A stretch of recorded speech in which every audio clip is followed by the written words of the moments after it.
सबसे पहले देखो इसके अंदर ना मार्कशीट जो हम बनाएंगे एक्सेल के अंदर, तो मार्कशीट बनाने के लिए इसमें हेडिंग को अप्लाई करना सीख लो। ठीक है, तो इसमें जैसे हमने लिखा ऊपर मार्कशीट, ये हेडिंग डाल दिया आपने। ठीक है, ये टाइटल हो गया।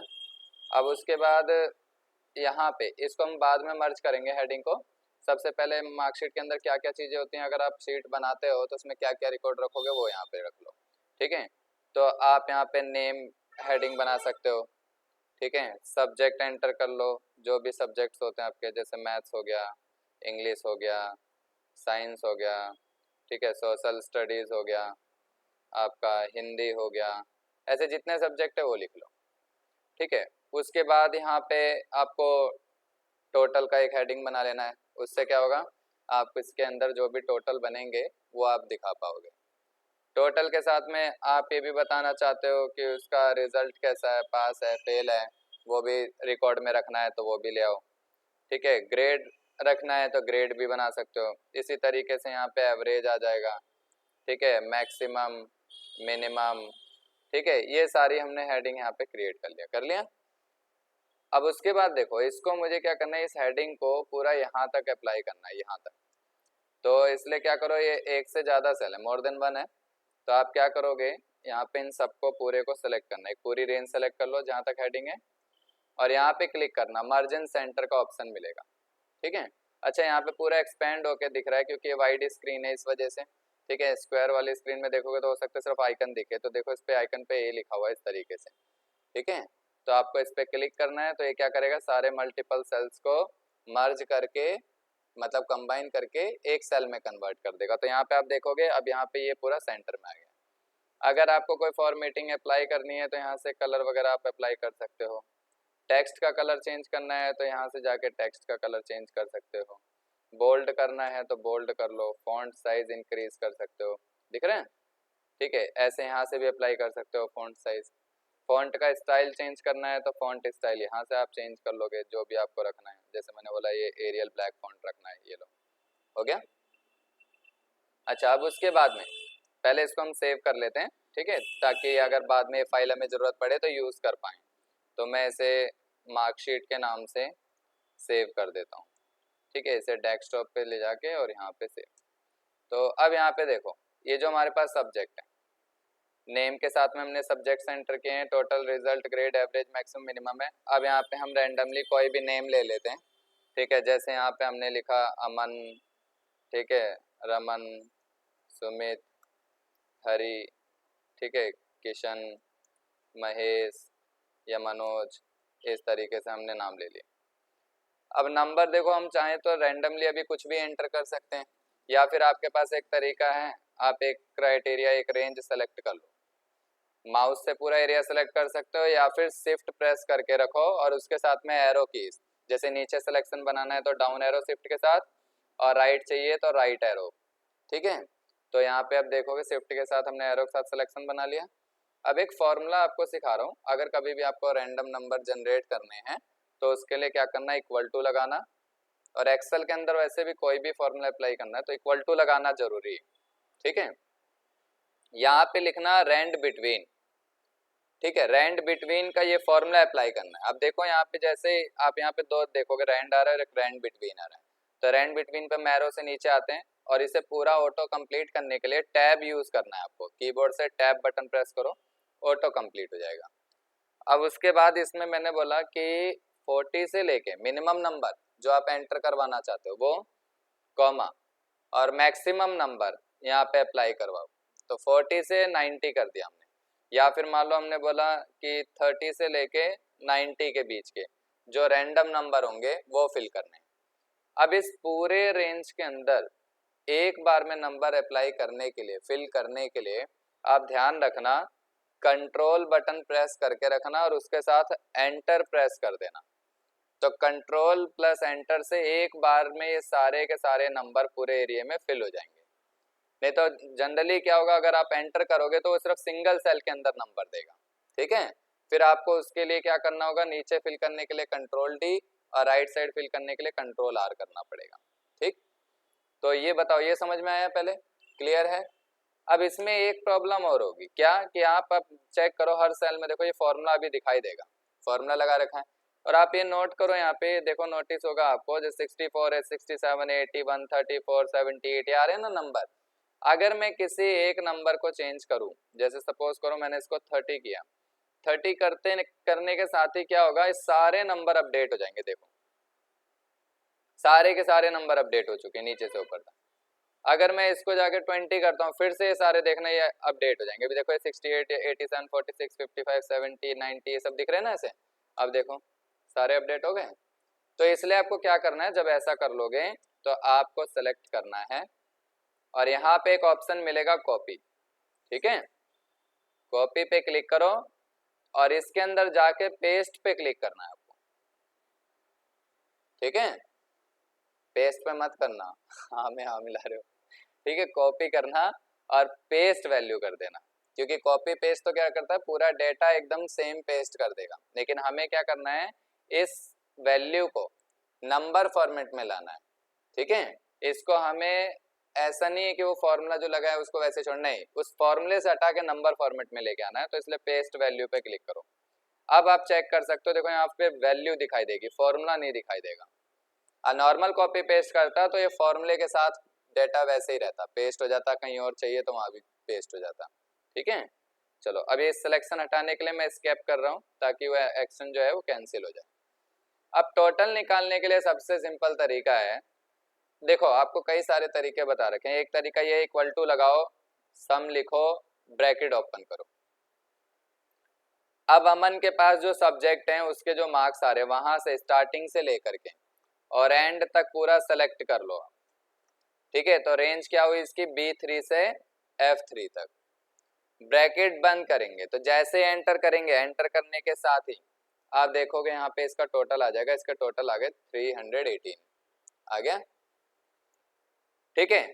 अब इसी तरीके से यहाँ भी निकालना है, तो एक तरीका ये भी है कि चाहो तो आप ये ऑटो सम का एक ऑप्शन आता है, इस पे क्लिक कर दो तो भी आ जाएगा और एंटर करते अप्लाई हो जाएगा, या फिर आप ऑल्ट इक्वल टू कर दो, ऑल्ट इक्वल टू करोगे तो भी यहाँ पे अप्लाई हो जाएगा। ऑल्ट इक्वल टू शॉर्टकट होती है सम की, ठीक है, ऑटो सम बोलते हैं। या फिर एक अच्छा तरीका हो रहा है कि जैसे मान लो आपने एक अप्लाई कर लिया, एक निकाल लिया, तो एक रेंज सेलेक्ट करो जहां तक चाहिए और कंट्रोल के साथ में डी प्रेस कर दो, कंट्रोल डी करने के साथ में ये फिल हो जाएगा, इसे बोलते हैं डाउन फिल। ऐसे राइट साइड चाहिए तो कंट्रोल आर कर देना, राइट फिल होता है, ठीक है। और अगर मान लो आपने एक निकाल लिया तो एक तरीका ये भी है, इस पे क्लिक रखो ऐसे और कॉर्नर पे जाना है, छोटा सा प्लस का साइन दिखेगा और जैसे इस पे डबल क्लिक करोगे तो वो पूरे रेंज के अंदर ऑटोमेटिक फिल कर देगा। या फिर पूरे को हटाओ और एक ही बार में ऑल्ट इक्वल टू कर दो तो भी ये फिल हो जाएगा। तो ये सारे वेज हैं, आप टोटल कैसे भी कर सकते हो जैसे आपको अच्छा लगे, ठीक है। अच्छा अब उसके बाद रिजल्ट और ग्रेड आता है। इससे पहले मैं आपको एवरेज मैक्सिमम मिनिमम निकालना सिखा देता हूँ। इक्वल टू यहाँ पे क्या करना है आपको, एवरेज लिखना है, ठीक है। सेम वही पूरा डेटा का रेंज ले लो, हर एक का डेटा का यहाँ पे रेंज, ठीक है। तो यहाँ पे एवरेज और फिर उसके बाद में क्या करना, यहाँ पे जैसे एंटर करोगे, बंद कर दो इसको बिल्कुल, हाँ हटा दो, नॉइस हो रहा है ज़्यादा, ठीक है। देखो तो यहाँ पे जैसे इक्वल टू और एवरेज लगाओगे, रेंज दे देना पूरा, ब्रैकेट बंद करना, जैसे एंटर करोगे तो यहाँ देखो उसका एवरेज पता लग जाएगा। एवरेज एक तरह का परसेंटेज बोल सकते हो आप, ठीक है। इसी तरीके से मैक्सिमम चाहिए तो इक्वल टू मैक्स लगाओ, ब्रैकेट ओपन करो और ये रेंज ले लो पूरा। तो अब ब्रैकेट बंद करते हैं। अब आप देखोगे इस रेंज के अंदर जितने भी इसके पास सब्जेक्ट है अमन के पास में, तो इसके जो हाईएस्ट वैल्यू होगी, हाईएस्ट मार्क्स हैं, वो यहाँ पे शो कर देगा। तो मैक्सिमम का काम होता है मैक्सिमम वैल्यू शो करना। तो इसमें देखो मैक्सिमम कितना है, 86 है ना, तो एंटर करो, ये मैक्सिमम। सेम इसी तरीके से मिनिमम के लिए मिन लिखना है, मिन लिखने के बाद में आप पूरे रेंज को सेलेक्ट कर लो, जो भी अमन के सब्जेक्ट हैं, ब्रैकेट बंद। जैसे एंटर करेंगे तो इसके मिनिमम वैल्यू जो है, मिनिमम मार्क्स जो है वो बता देगा कितना है, 20 है, एंटर करो, ये आ गया। ऐसे ही सबके निकालने हैं। तो अब एक काम करो, पूरी रेंज को सेलेक्ट करना नीचे तक, सबको सेलेक्ट करने के बाद कंट्रोल डी कर दो, एक बार में सबका आ जाएगा, ठीक है, जिसकी जितनी भी परसेंटेज आ रही है वो सब यहाँ पे दिखा देगा। बोलो कोई डाउट? कंट्रोल एस सेव कर देता हूँ फिलहाल, ठीक है। अच्छा, उसके बाद में अब आगे चलते हैं। रिजल्ट निकालना है, ग्रेड निकालना है, तो इसके लिए देखो यहाँ पर आप ध्यान रखना, रिजल्ट के अंदर जो हमारे पास कंडीशन होती है वो दो होती है, ठीक है, पास और फेल। ऐसे ही कंपार्टमेंट की भी कंडीशन यहाँ पे डाल सकते हो कि कंपार्टमेंट के लिए क्या क्राइटेरिया होगा। अगर ग्रेड निकालना है तो ग्रेड के लिए भी आप ध्यान रखो, ग्रेड के लिए जैसे यहाँ पे मैंने बोला A grade, B grade, C, D, E, ऐसे हमने ग्रेड ले लिया, मान लो हो गया, यहाँ पे अप्लाई कर दिया।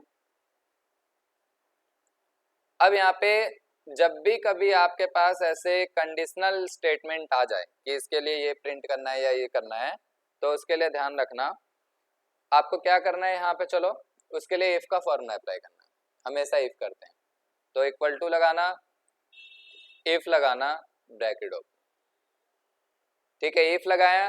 अब इफ का फॉर्मूला जब आप लगाते हो तो सिंगल इफ हमेशा दो कंडीशन को होल्ड कर सकता है, ठीक है, और अगर दो से ज्यादा होते हैं, मोर देन टू होते हैं, तो इफ अलग अलग अप्लाई होता है।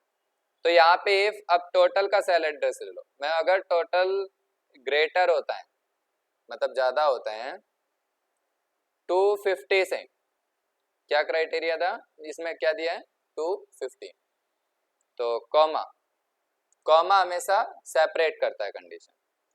अब इन्वर्टेड कॉमा अप्लाई करना है, 250 से अगर ज्यादा होता है, 250 से अगर मोर देन होता है तो क्या होगा, तो मैंने बोला वो पास होना चाहिए, ठीक है। अभी हम जो ले रहे हैं ये टोटल के बेस पे ले रहे हैं, ऐसे ही हम पर सब्जेक्ट के बेस पे भी निकालते हैं, ठीक है। तो अभी मैं आपको सिर्फ ये रिजल्ट का फर्स्ट क्राइटेरिया, फर्स्ट केस बता रहा हूँ जिसमें टोटल के बेस पे हम डिसाइड कर रहे हैं, ठीक है। इन्वर्टेड कॉमा देखो यहाँ पे दिया हुआ है, शिफ्ट के साथ अप्लाई करना है आपको, एक साथ आ जाएगा। अब इसके अंदर टेक्स्ट लिख दो, और जब भी कभी टेक्स्ट अप्लाई करते हैं, टेक्स्ट होता है तो हमेशा ध्यान रखना वो हमेशा कोटेशन के अंदर होगा, इन्वर्टेड कॉमा के अंदर, ठीक है। फिर कॉमा लगाओ। अब इफ बोलता है कि 250 से ज्यादा हुआ तो ठीक है, मैं पास प्रिंट कर दूंगा, लेकिन अगर 250 से कम हुआ तो फेल, है ना। तो इन्वर्टेड कॉमा और इसके अंदर आप लिख दो फेल, ठीक है, ब्रैकेट बंद। अब एंटर करेंगे तो यहाँ पे वो अप्लाई करके दे देगा, ठीक है। अच्छा, इसमें कभी कुछ चेंजेस करना हो तो आप ऊपर जाके यहाँ कर सकते हो, या फिर F2 होता है, F2 होता है एडिट सेल, ठीक है। अब यहाँ पे एक सिंबल और अप्लाई कर देते हैं, क्योंकि मान लो अगर किसी के 250 ही आ गए तो वो कहाँ जाएगा, 250 से अगर ग्रेटर है तो पास और बिलो हुआ तो फेल, लेकिन 250 ही अगर आ गया तो इसीलिए हम क्या करते हैं, इक्वल टू भी लगा देते हैं, तो इसे बोलते हैं greater than in equal to. अब इससे क्या होगा, अगर किसी के 250 या उससे ज्यादा हुए तो पास और नहीं तो फेल, तो एंटर करो। अब उसके बाद इसे कंट्रोल डी कर दो, कंट्रोल डी करते ही डाउन फिल। अब बेचारा इसमें कोई फेल हो गया है, वो देख लो कौन है ये, ठीक है, होना चाहिए एक आध, जब तक फेल नहीं होते मजा कहाँ आता है क्लास में ठीक है, समझ में आया। चलो अब ग्रेड पे आ जाते हैं, ठीक है। ग्रेड के अंदर क्या है, ए बी सी डी, ये 5 ग्रेड हमने लिए हैं। अच्छा, यहाँ कंडीशन कितनी है, 5 है, डर क्यों रहे हो, 5 ही तो है। यहाँ पे कितनी है, हाँ 2 है, तो सिंगल इफ कितनी कंडीशन होल्ड करता है, 2, लेकिन यहाँ पे क्या कंडीशन 2 है, ज्यादा है उससे, ज्यादा है, तो जब भी कभी मोर देन 2 होगा तो हमेशा इफ सेपरेट अप्लाई होगा, मतलब सेपरेटली इसे अप्लाई करना है, सिंगल सिंगल, कैसे, equal to if bracket open. अब सेम ऐसे टोटल के बेस पे मैंने बोला अगर टोटल ज्यादा होता है, मान लो 350 से कॉमा, तो हम उसे कैटेगरी देंगे ए की, एक सेपरेट कंडीशन हो गई है, ये हमारा सिंगल इफ हो गया कि एक इफ हमें बता देगा, चेक करेगा सेल के अंदर की वैल्यू को, अगर 350 से ज्यादा है तो उसे ए कैटेगरी में रखेगा। जैसे कट ऑफ भी आती है ना, तो बताते हैं इतने से इतने रेंज वाले जो है हम इसको ये पोस्ट देंगे, उनके लिए ये पोस्ट है, इस तरीके से। तो इसी तरीके से ग्रेड है। अब कॉमा लगाने के बाद फिर से इफ लगाओ, अगर सिर्फ ग्रेड अगर ए और बी दो ही होती तो मैं इस बार क्या करते हैं यहाँ पे अगली बार में कोटेशन में बी लिख के और बंद कर देता है ना, लेकिन अभी मोर देन 2 है तो सबके लिए अलग लगेगा। If bracket open same cell address देना है आपको, ठीक है, डिफरेंट नहीं होना चाहिए क्योंकि उसी हिसाब से चेक करेगा ना, वो इसी सेल के अंदर चेक करेगा। अगर वैल्यू 320 से ज्यादा होती है तो वो उसको बी कैटेगरी में रख देगा। अगर मार्क्स किसी के 320 से ज्यादा हैं तो उसको कौन सी कैटेगरी में भेजेगा, वो बी में। तो एक तरह से ये हो गया कि 320 से लेके 350 वाला जो है वो बी कैटेगरी में आ गया, और 350 से ज्यादा होते ही वो कौन सी कैटेगरी में चला जाएगा, ए में। कॉमा लगा दो, इसकी भी कंडीशन सेपरेट हो गई। फिर से इफ लगाया, ब्रैकेट ओपन किया। अब हमने बोला अगर टोटल सेम सेल एड्रेस ज्यादा होता है मान लो 290 से, तो हम उसको सी कैटेगरी में रखेंगे। हो गया, ठीक है। फिर कॉमा लगाया, फिर उसके बाद इफ लगाया, दोबारा से स्टार्ट किया, ब्रैकेट ओपन किया। ये सिंबल आपको सही से अप्लाई करना है, ये ध्यान रखना, ठीक है। सेल एड्रेस लो, इसके अंदर हमने बोला अगर मान लो वैल्यू 260 से ऊपर की है तो उसको हम डी कैटेगरी में रखेंगे, ठीक है। अब ई कैटेगरी क्या लास्ट है, तो इसलिए क्या करो, जब एक इफ तो दो कंडीशन होल्ड कर लेते हैं, तो लास्ट में यहाँ पे ई को अप्लाई कर दो। अब इससे क्या पता लगता है, अगर 260 से ग्रेटर हुआ तो डी कैटेगरी, और अगर उससे बिलो हुआ तो ई में। तो मैं यहाँ पे लास्ट वाले के लिए यहाँ पे क्या करता हूँ, इक्वल टू भी लगा देता हूँ। अगर 260 भी हुआ तो भी वो डी में आएगा, ठीक है। और यहाँ पे ब्रैकेट बंद कर दो। कितने इफ अप्लाई हुए हैं यहाँ पे, 1 2 3 और 4 ब्रैकेट्स एक साथ क्लोज कर दो। हो गया, ठीक है। अब जैसे एंटर करेंगे, एंटर करने के साथ वो अपने आप ही चेक कर लेगा सेल को देखेगा, उसके अंदर जो मार्क्स हो गए उसके हिसाब से वो ग्रेड दे देगा, ठीक है। कंट्रोल डी करता हूँ, बाकी सबकी भी आ जाएगी। ये बेचारा सच में ही फेल था तो ई कैटेगरी में आ गया, ठीक है ना। तो ये हमारा इसके अंदर ग्रेड हो गया। क्लियर है, समझ में आया। अब बात आती है फॉर्मेटिंग की, तो लास्ट में क्या करो, इनको सेलेक्ट कर लो सबको। आपने बोला इसको सेंटर करना है तो यहाँ से सेंटर अलाइनमेंट कर लो, बेसिक ऑप्शन है जो हमने पहले सीखे हुए, ठीक है। बोल्ड करना है तो बोल्ड कर सकते हो, बॉर्डर अप्लाई करने हैं तो यहाँ से यहाँ पे ऑल बॉर्डर कर दो, बॉर्डर आ जाएगा, ठीक है। फिर यहाँ पे जो हेडिंग आ रही है, मैंने बोला इसको अलग सेपरेट कलर करना है, ठीक है, ये लो। तो इसका बैकग्राउंड कलर दे सकते हो आप, दिख रहा है, ठीक है। इस तरीके से मैंने बोला इसको यहाँ पे ये कलर दे दो, ठीक है। अब यहाँ पे नीचे जो डेटा आ रहा है, इस डेटा को अलग कलर देना है, ये लो। तो यहाँ पे डेटा को अलग कलर दे दो, ठीक है, जो भी आपको अच्छा लगे, इस तरीके से, ये लो। आया समझ में, ठीक है। ऐसे आप हाईलाइट कर सकते हो। अगर आपको डार्क बॉर्डर चाहिए तो सेलेक्ट करो पूरे को, और यहाँ पे ऑप्शन मिल जाएगा आपको थिक बॉक्स बॉर्डर, ठीक है। थिक बॉक्स बॉर्डर बिल्कुल डार्क होते हैं, देखो, ठीक है। ऐसे इसमें भी चाहिए तो इसको भी सेलेक्ट कर लेते हैं पूरा थिक बॉक्स बॉर्डर, ये देखो दिख रहा है ना डार्क बॉर्डर। तो हम ऐसे भी फॉर्मेटिंग करके पूरा इसे बना सकते हैं, ठीक है। तो ये कंप्लीट हो गया पूरा आपका मार्कशीट, ठीक है। अब आप लोग ऐसे सिस्टम पे अप्लाई करना है, पहले इसे उतार लो फिर उसके बाद इसे बनाना, ठीक है।